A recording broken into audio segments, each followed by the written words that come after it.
구독과 좋아요는 사랑입니다. 여러 나라, 여러 지방, 여러 광야라는 표현이 등장을 하고 있습니다. 하나님이 이스라엘 백성들을 심판하시는데 그 심판이 여러 나라, 여러 지역, 여러 광야에서 이루어진다는 것입니다. 하나님께서 전능하시다고 우리가 이야기를 하는데, 하나님이 전능하시다는 말은 하나님의 심판이 그만큼 무섭다는 뜻이기도 합니다. 하나님의 심판이 때와 장소를 가리지 않습니다. 전능하신 하나님이 그렇게 하실 수 있기 때문입니다. 그래서 하나님이 공의로우시고 하나님이 진노를 쏟으시면 우리가 그 앞에서 살아날 수가 없는 것입니다.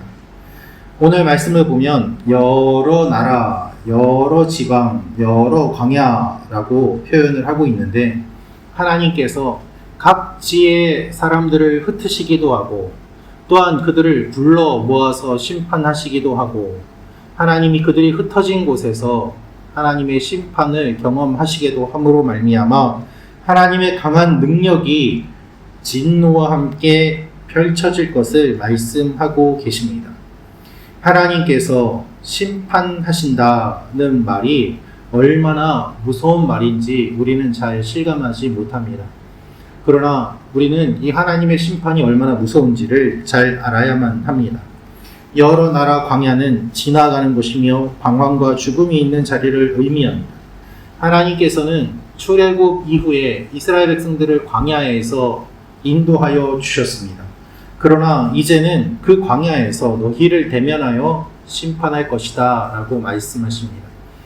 광야는 하나님의 도움이 없이는 살아갈 수 없는 곳입니다.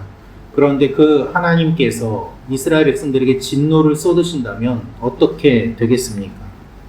하나님이 범죄한 자들을 심판하시고 구별하시고 그렇게 하심으로 말미암아 하나님의 새로운 백성들을 채로 쳐서 걸러내시는 것입니다.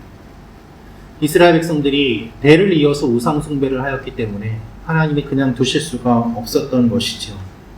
여러분, 하나님을 의지하면 광야가 안식의 장소가 되고, 광야가 하나님이 채워주시는 장소가 되고, 하나님을 경험하는 장소가 되고, 예배드리는 장소가 되지만, 하나님의 임재가 사라지게 되면 그 광야는 정말 야생의 장소가 되고 생존의 장소가 될 수밖에 없습니다.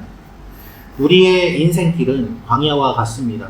그래서 하나님의 인도하심이 없으면 우리는 그대로 위험에 노출이 되고 죽을 수밖에 없습니다. 하나님의 인도하심이 있어야 광야가 의미가 있고 이스라엘 백성들이 살아날 수 있는 것처럼 우리의 인생길 가운데 하나님이 계셔야 우리가 살아날 수 있고 의미를 찾을 수 있는 것입니다. 오늘도 이 하나님을 기억하면서 하나님의 임재 가운데 들어가는 여러분과 제가 되기를 소망합니다. 두 번째로 알 수 있는 것은 우상 숭배를 버리고 주님을 섬길 때 주님이 기뻐하십니다 라는 것입니다. 우상 숭배를 버리고 주님을 섬길 때 주님이 기뻐하십니다. 40절 말씀 같이 읽겠습니다. 시작. 주 여호와의 말씀이니라. 이스라엘 온 족속이 그 땅에 있어서 내 거룩한 산 곧 이스라엘의 높은 산에서 다 나를 섬기리니 거기에서 내가 그들을 기쁘게 받을지라. 거기에서 너희 예물과 너희가 드리는 첫 열매와 너희 모든 성물을 요구하리라. 아멘.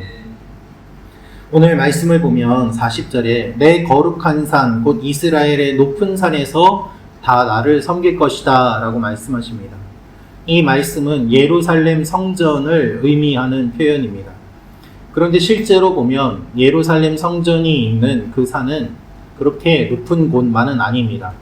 그럼에도 불구하고 여기에 높은 산에서 다 나를 섬길 것이다 라고 말씀하신 이유는 두 가지가 있는데, 하나는 하나님의 성전이 있기 때문에 하나님께서 높여주셔서 그곳을 높은 곳이라고 표현을 하고요. 또 다른 하나는 이스라엘 백성들이 높은 곳, 즉 산당에서 우상들을 많이 섬겼기 때문에 그것과 대조하여서 너희가 높은 곳에서 우상을 섬기느냐? 내가 높은 곳에서 나를 섬기게 하겠다라고 중의적인 의미로 이와 같이 표현을 하고 계시는 것을 알 수 있습니다.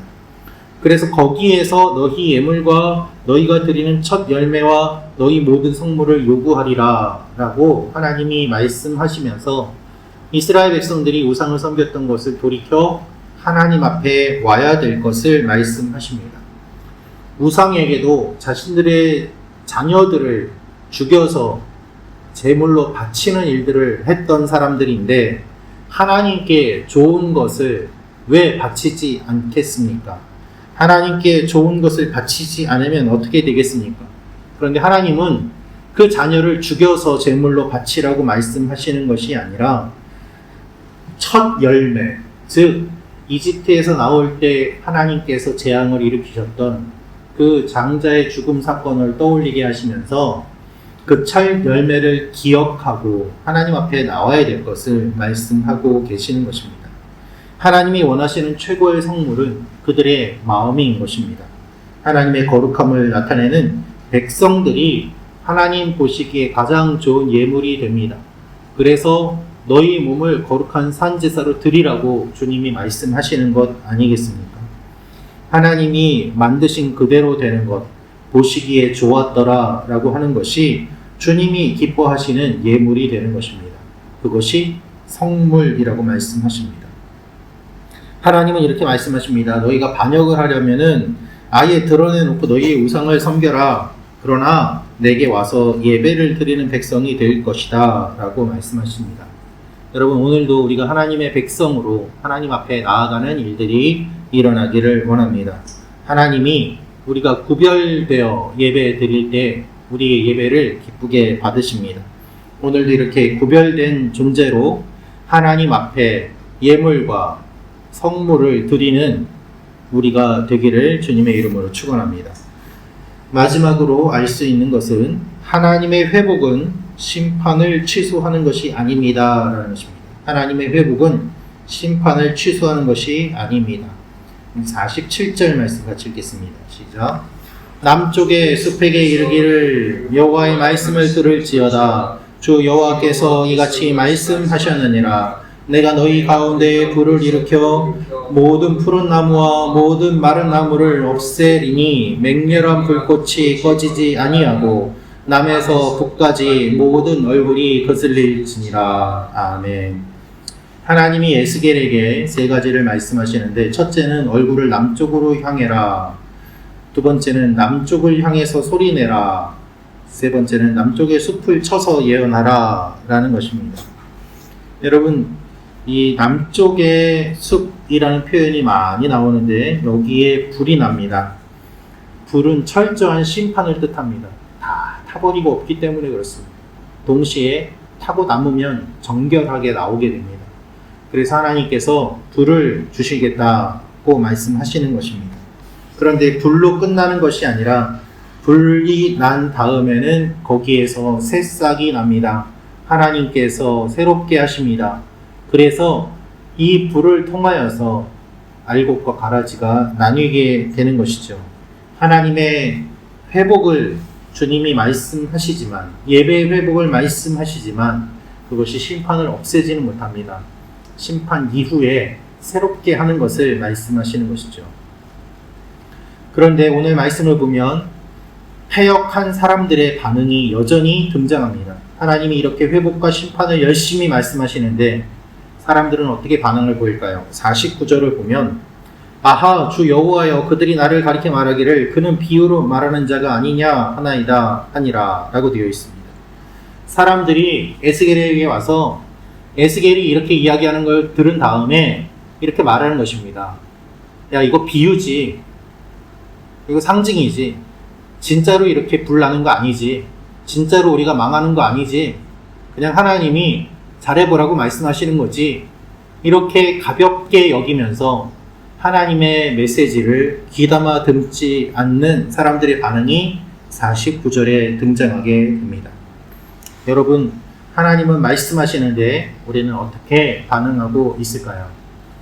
하나님이 말씀하시는데 이거 또 이렇게 말씀하시네, 매번 이렇게 말씀하시네, 지난번에 말씀하시고 심판하지 않으시더니 이번에도 그러겠지 라면서 가볍게 여기거나, 이 말씀은 그냥 상징이니까 그냥 그러려니 하고 넘어가는 그와 같은 반응이 우리 속에도 있지는 않습니까?